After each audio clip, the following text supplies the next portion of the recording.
중국산 모바일 게임. 여러분들은 이 단어를 들으면 무엇이 떠오르시나요? 중국에서 넘어온 꽤 괜찮은 게임들도 많지만 대개 양산형, 과금 유도가 먼저 떠오르실 겁니다. 유튜브에서나 무료 어플에 도배된 저질 광고의 게임들을 보면 대개 중국 게임이기도 하죠. 사실 오늘 소개해드릴 게임은 중국에서 제작되었습니다. 죄송합니다. 이 시국에 중국 게임이라니. 온몸에 중국 게임 알러지가 올라오시는 분도 계실 거예요.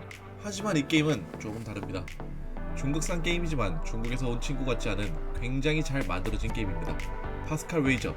이전 영상들에서도 여러 번 극찬한 이 게임이 얼마나 재밌는지 소개해드리겠습니다. 그럼 같이 가보시죠!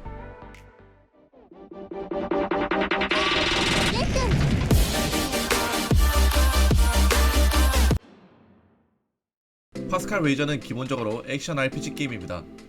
좀 더 자세히 따지면 소울라이크류 RPG 게임이죠. 소울라이크류답게 게임의 분위기나 시스템이 다크소울과 굉장히 유사합니다.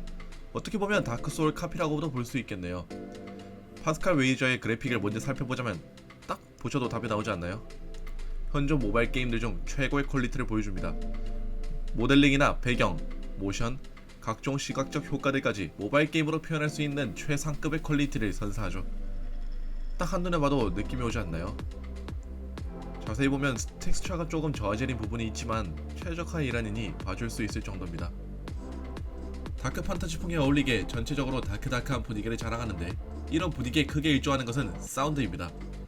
웅장한 오케스트라 선율은 게임의 몰입도를 한층 더 강화해주죠.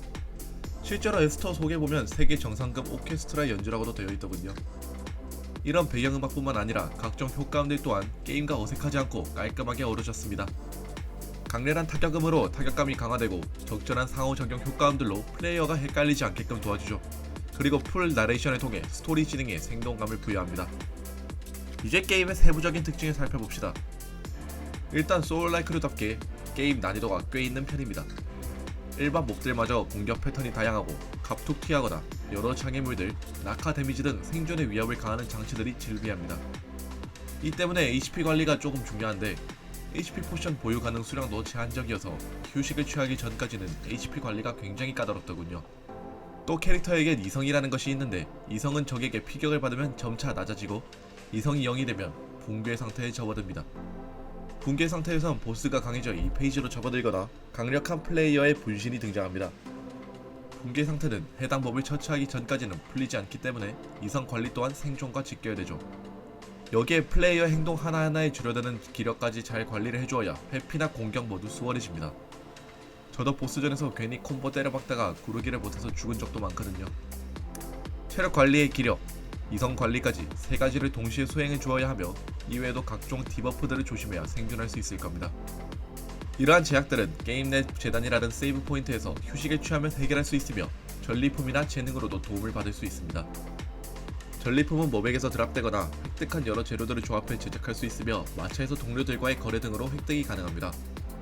전리품은 상은, 악몽, 저항 항목에서 각각 2개씩 총 6개를 장비할 수 있으며 재단에서 강화나 제주도를 통해서 더욱 성능 좋은 전리품으로 만들 수 있죠. 재능은 게임 내에서 획득할 수 있는 입문 두수로 재단에서 업그레이드가 가능하며 재능을 업그레이드하면 새로운 기술을 배우거나 포션 제한을 늘릴 수 있고 각종 패시브 능력치를 올릴 수 있습니다.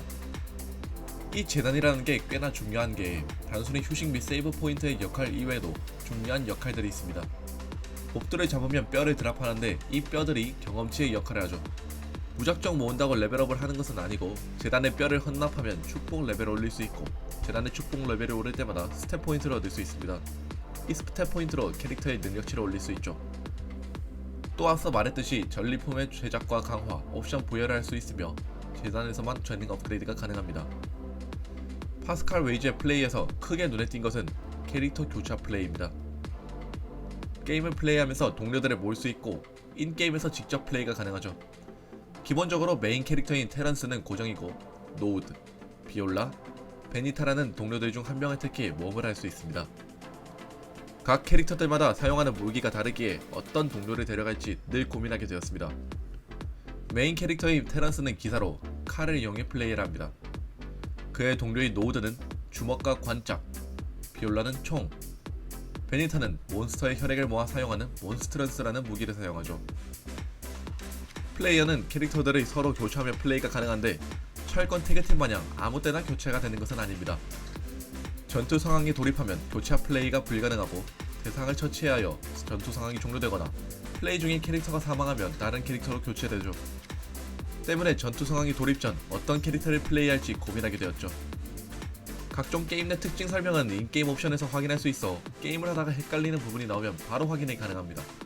이런 거는 정말 플레이어를 배려해준 좋은 기능이네요. 스토리는 대략적으로 감염된 세계를 싸돌아다니는 와이퍼를 찾는 주인공의 이야기입니다. 세세한 건 스포일러니까 대충 이런 느낌이긴 해요. 넘길게요. 스토리를 진행하면 여러 컷신들을 감상할 수 있습니다.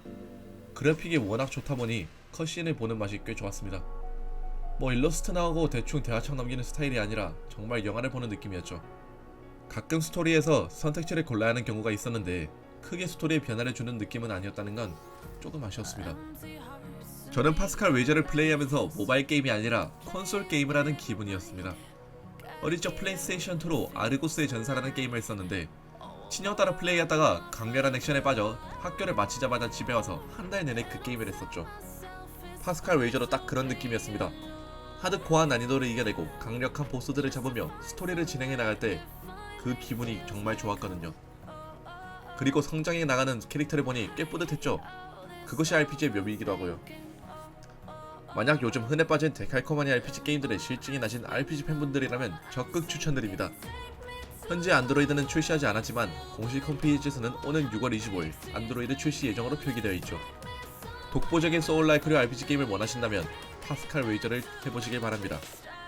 게임의 가격은 애플 앱 스토어 4,900원이며 DLC 검은 안개 속으로는 1,200원입니다. 추후 DLC 망각의 파도가 추가될 예정이며 지속적으로 추가 컨텐츠를 업데이트한다고 합니다. 너무 기대되잖아. 재밌게 보셨다면 구독과 좋아요 부탁드리며 알림 설정을 해주시면 언젠가 올라올 다음 영상을 바로 확인할 수 있습니다. 그럼 빠염!